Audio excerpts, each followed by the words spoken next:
So, these are the kinds of videos that are a little bit more fun to make because we can diversify and dive into multiple things. We've got the final RFA arbitration date settled and dismissed earlier this morning. It's all courtesy of the Toronto Maple Leafs. And we also have ourselves some trade speculation and updates for the Montreal Canadiens. Firstly, let's start out by talking about my guy. Fellow Filipino and probably the more successful of us two, in Nick Robertson. Because earlier this week it was revealed the asking price and where exactly both the Maple Leafs and Robertson's party himself were pricing themselves in negotiations. We have the signing that was done today, and it's all confirmed here. The Toronto Maple Leafs have signed Nick Robertson to a $1.825 million AAV contract, and it's only 1 year long. It goes on till the end of this season. It's a prove-it deal of all prove-it deals, and admittedly, I think this works out very well for both sides. $1.8 million for Nick Robertson is not bad, considering the fact that he had 15 goals in 69 games played the most recent season. He's always been more of a goal scorer. He's got a really good shot. If Robertson can get upwards of 15 to 20 goals this upcoming season for Toronto, especially with the departures of some of their top dogs, maybe there's a world where Nick Robertson displays tremendous value for a $1.825 million contract. Let's head over onto this article posted on ProHockeyRumours.com because Brian LaRose had the updated numbers from the negotiations earlier this week. Take a look at this. So, the agreement, the contract signing for Robertson, comes 1 day after the two sides made their submissions in advance of Sunday's scheduled arbitration hearing. Toronto filed at $1.2 million, while Robertson's camp came in at $2.25 million. The midpoint of those numbers is $1.725 million, so Robertson was able to beat that by $100K with this agreement, while it represents a big raise on the $875,000 he had received last year. So, I'm going to be honest, like $2.25 million for Robertson, that's not even an unreasonable ask. Like, I think that's fine. I think even if the Maple Leafs gave Robertson his full demand and signed him to 2.25, I don't know if anybody would be really upset about that. 15 to 20 goals out of a $2.25 million guy is not bad. But you get him on a little bit of a discount at $1.825 million instead. Now, this article does go out there and say that, oh yeah, he has shown himself to be a capable depth scorer, but he hasn't been able to stay in the lineup much.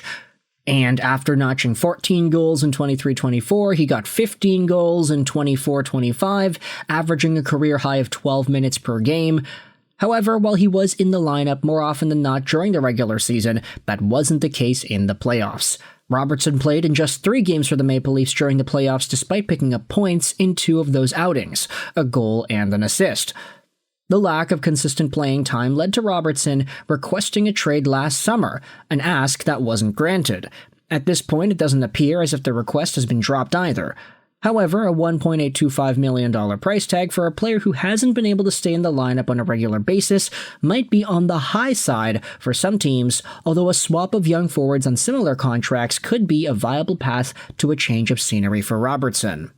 On the other hand, Toronto's most prominent offseason addition up front to replace Mitch Marner was winger Matias Maccelli, acquired from Utah. With the Maple Leafs looking to ice a more balanced lineup, there could be a chance for Robertson to get more of a look in a top 6, or even a top 9 role in 25-26, and if that were to happen, he might be inclined to rescind his request to be moved. So, this is good. I'd say it's fine. This is the last arbitration case that we were going to see throughout the summer. They have all been settled, and they've all been signed. So, Nick Robertson, I mean, it comes as no surprise to anybody that they were able to get this contract signing done, especially since the demands were reasonably close to each other. I'm just happy for Nick Robertson himself because for the first time in his NHL career, he'll be earning a lot more than just $800,000, $700,000 a year. He's finally getting his payday. And if he performs well this upcoming year, he could be getting an even bigger payday in 2026, 2027. So this is good for the guy. He's only 23 years old. There's a lot of time for Robertson to still establish himself in the National Hockey League.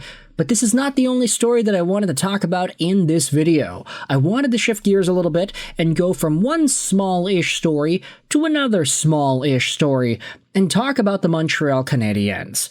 Let's shift gears over to this piece posted by, who was this? L. Hoynen on HabsFanatics.com earlier this morning. This article talks about the price tag for Mike Matheson and how it's finally been revealed. Let's scroll down over here. Since joining the Montreal Canadiens, Mike Matheson has been a key piece in the team's rebuild. His 23-24 season was one of the best because he got 62 points, while his 24-25 season didn't live up to expectations, he only scored 31 points, he did elevate his defensive game. Not only was he the most heavily used player on the team, but with an average ice time of 25.05 per game, he was also the 7th most used player in the entire NHL. But with the rise of the team's young defensemen, one has to wonder, is there still room for Matheson in Montreal?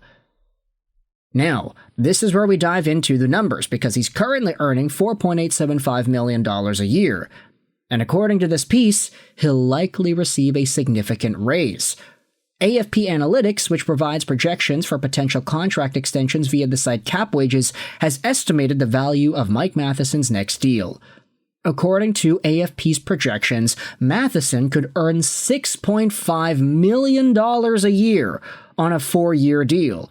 Considering the salary cap is expected to rise significantly in the coming years, this article says that's not bad. But is committing to another 4 years really logical given the team's current situation? Do you think he'll be traded for that reason? Now that is honestly something that I can see both sides of. I can see AFP's projection, and I can see why they're giving him such a big dollar amount. Hey, he was one of the most utilized players in the National Hockey League this season. The cap is going up. When you just go off of the ice time, you go off of deployment, you go off of the circumstances of the NHL's financial picture, then it's like, okay, Mike Matheson is probably going to get a lot of money. $6.5 million is what they're projecting here. And that's coming off of a season where he only had 31 points, half of what he had the year before. But does that mean that Montreal is a lot more poised to trading this guy? Because it's like, hey, do they really want to give 6-point-something million to a guy that reasonably might be a third-pairing defenseman in just a few years? Not because Matheson sucks, but because you have Hudson and Gooley over him. That is the dilemma here, and I think for Montreal, I'm not too sure if Kent Hughes is going to be willing to sit with that uncertainty and just let Matheson cook as a Canadiens defenseman, bolstering up his free agency value and potentially making it difficult for teams to trade for him. Of course, though, if Matheson is really, really good in 2025, 2026, then maybe it becomes easier to trade for the guy. Maybe the Canadiens are able to say, all right, yeah, well, now he's a very valuable piece, so let's try to shop him, and another team is going to bite because they really want this good puck-moving defenseman who plays a lot of minutes. This is the dilemma with Matheson, and I did think it was interesting enough to talk about in this video. Maybe not big enough to make its own commentary about it, but hey, I want you to let me know your thoughts in the comment section below. Firstly, how do you feel about Nick Robertson signing with the Toronto Maple Leafs, getting that arbitration nullified, and getting the pen to the dotted line? And what are your thoughts on Mike Matheson and his projected $6.5 million AAV contract post this season? Thoughts in the comment section below about both of these guys, Matheson and Robertson. What's the situation for both? I hope you enjoyed this video. And bye.